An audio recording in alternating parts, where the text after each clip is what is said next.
I would say. Andy Dalton and the 7-0 Bengals face the 2-6 Browns tonight. Johnny Manziel will be under center. The last time he faced the Bengals, it wasn't pretty. His QBR was 1.1. He threw for 80 yards, 2 interceptions, and was sacked 3 times in a 30-0 loss.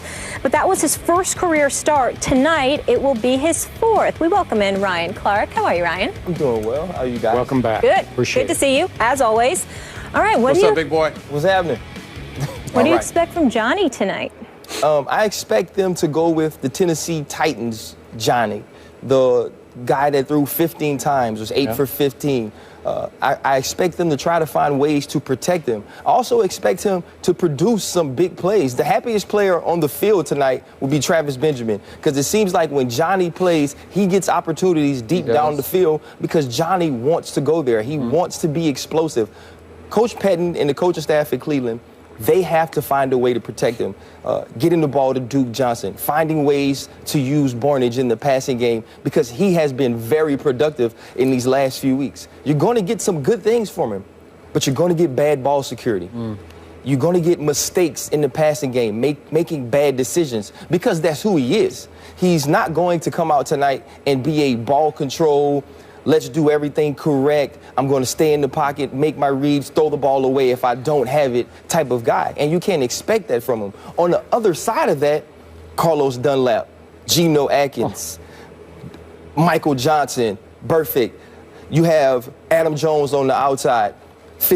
So there's all these people on the other side of the ball that's going to make this extremely hard for Johnny Manziel. This is one of the best teams in the AFC, the #1 team in the AFC North, who just realized and found out they can win games without playing their best ball. Short week for Johnny Manziel against a really good team. There's going to be some good things, some bad things, but they'll lose by 2 touchdowns.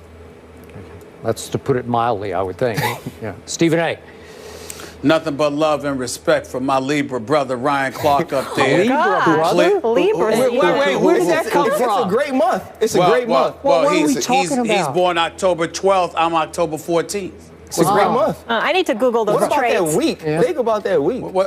What's the problem? That's number one. I just brought that up. Much love and respect, because at some later date off the air, Ryan Clark, you and I will discuss why you let Skip put you up to wearing that shirt. We'll discuss that later. We'll discuss that later. Wait, can I interject? Because you're both Libras, is that why you repeat just about everything Ryan says on this show?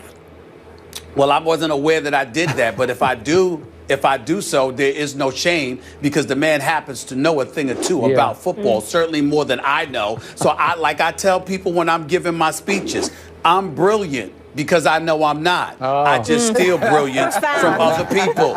He's brilliant when it comes to the game of football. I'm listening to his expertise, and I get what he's saying. Let me piggyback off of that, however, Skip, in all seriousness, when we go to Cleveland and Cincinnati. We've been talking about Johnny Manziel and the absence of weapons. Skip, this team has a decent passing attack. They've got a top 10 passing attack. Their problem is in running the football, because they don't have anybody that's averaging more than 3 yards a carry. So when you talk about a Duke Johnson, you've got to get him the ball. You're talking about a Kelvin Benjamin, you've got to get him the ball. You're looking at some of these guys, the Gabriels of the world, Barnage of the world. You got to get these guys the football.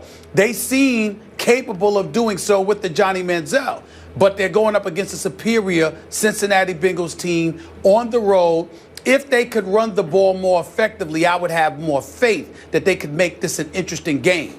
But Ryan, Skip, because I think they're going to have to air it out in order to really put some points on the board, I think to some degree that's going to play in the Cincinnati's hands. I think that you're going to see guys getting a hat on Johnny Manziel. I could see 1 or 2 fumbles coming tonight, Skip, and at least 1 interception. So I'm going to pick Cincinnati to win this game by about 14. I don't think that Johnny Manziel will be god-awful, but I do think that he will make some mistakes. I also believe it will be contributed to the fact that they don't have much of a running game. And the combination of that, along with his miniature status, once they put a hat on him, I think they're going to hurt him a little bit. They're going to wear him down, and there's going to be some turnovers that's going to be imminent, and that'll lead to Cleveland's demise. I'm sorry. This is going to be another nightmare for Johnny Manziel. This is wrong place, wrong time, wrong opponent, division rival. You can argue that the Browns will get up for this because it's somewhat of a rivalry, Ohio rivalry, obviously. But listen, the Browns in points scored are 25th in the league. In points allowed, they're 26th in the league. So I don't, Josh McCown's made some decent throws because he's a tough guy. He hangs in, he's smart, and yet they can't run the ball. They're 31st in rushing, so that will take no pressure off Johnny Manziel. I thought Brian Billick was interesting on Mike and Mike this morning because he said to me as I watch it, it's so easy right now to defend Johnny because you just tell everybody, stay in your lanes, keep him in the pocket, and play zone against him because he's played so little that you know this way better than we do. But if you just mix and match a bunch of zones that are just so confusing on the fly, especially on the road against, as you said, a very talented and experienced defense, it's mind-boggling what he would see or not see because Gary Barnidge, who's had a nice year, but he's bounced around, and it's like, that's all you got is Gary Barnidge? Really? And I agree with Travis Benjamin. I mean, he can get behind people. I just don't think he'll get behind these people. I just don't think they'll allow it. And I don't think Johnny will have enough time. And we know that when Johnny gets outside the pocket, he can do as much damage as anybody in pro football when he gets outside. I don't think they will allow it. I think Marvin Lewis is too good at coaching that side of the ball. And in Cleveland's side of the ball, Joe Hayden, who's the best player in their defense to me, we had him on the show back at the NBA Finals, great young man. God bless him. He's in the concussion protocol. I'm almost sure he's not going to play tonight. So what? What are you going to do? I mean, you guys are saying 2 touchdowns. I mean, it feels like 4 touchdowns to me. It feels like it's going to get out of hand fast. Skip, go ahead. Skip, the most important. Cincinnati is 7th on defense in terms of points allowed, but 22 in terms of yards allowed, and they're 23rd against the pass. So what that says to me, because I see the personnel that they have and I know they're talented enough, is that they take a lot of chances. They bend, but they don't necessarily break, but they take a lot of chances. And I believe that because it's Johnny Manziel that's out there, somebody that they've clearly rattled in the past, I think you'll see Cincinnati taking a few things for granted, taking a few chances, and opening up opportunities for Johnny Manziel to exploit. He'll lose more than he'll win, but I think he'll have some good moments tonight and at least attempt to make it respectable. I think he'll pull that off to some degree for at least 3 quarters. Can I throw one thing out there? Dalton has struggled against the Browns, guys. They've held him under 120 yards passing the last 3 times they played. The last 2 home games, a QBR of 4. Just playing devil's advocate, not suggesting anything. That was with a good Joe Hayden. Good Joe Hayden. Healthy Joe Hayden. I know. That was Tayshaun Gibson last year being pretty much the breakout star at free safety. Yep. And so there were some different things going on. And it was also a different Andy Dalton. It wasn't the Andy Dalton we saw come out last week, throw a pick in the red zone, and then drive his team back down to score the winning touchdown. So you're looking at this team, and it's totally different. It's a team that has something to prove, and he hasn't been good in primetime. He really hasn't. But this team is so much better than the Cleveland Browns are, it really doesn't matter. No. Andy Dalton just has to be okay. He has to go out and not lose it. You're talking about Johnny Manziel on a short week with an opportunistic defense, because even though, like Stephen A. said, they give up yards, you look at last week against the Steelers, they created turnover. Reggie Nelson with 2 picks. Williams comes up with a huge pick on the sideline. That's why they won that game. So if they're opportunistic against a guy like Ben, even though he's coming off of an injury, think about Johnny Manziel, the chances he takes, like you said, playing a zone, getting eyes to the quarterback. Kirkpatrick, those guys, they're going to have opportunities to make plays. And I think they make plays tonight, enough plays that this game's not even close. Okay, quick thought from you. Johnny's future in this league, in football in general. I think Johnny can play. Okay. I think they're doing a really good job of bringing him along slowly. I have confidence that he can be a starting quarterback in this league. Do I think he can be an elite Pro Bowl level quarterback? I don't believe so, but I do believe he can lead a team to wins in this league. In Cleveland or elsewhere? I think he's going to have to be elsewhere. I don't think that's the place for him to excel. They don't really have the right people around him, and their offense isn't ran in a way I feel like he can be super productive. Skip, Ryan, Molly, 3 quarterbacks. Johnny Manziel, RG3, Colin Kaepernick all need to be elsewhere. Yeah. Yes. next season. Agreed. Yep. Can I get a score quick, guys? Let me answer this real quick. Go for Just real quick. Look, Johnny off the field has issues. We know about them. He was in rehab for an estimated 10 weeks, 2 months.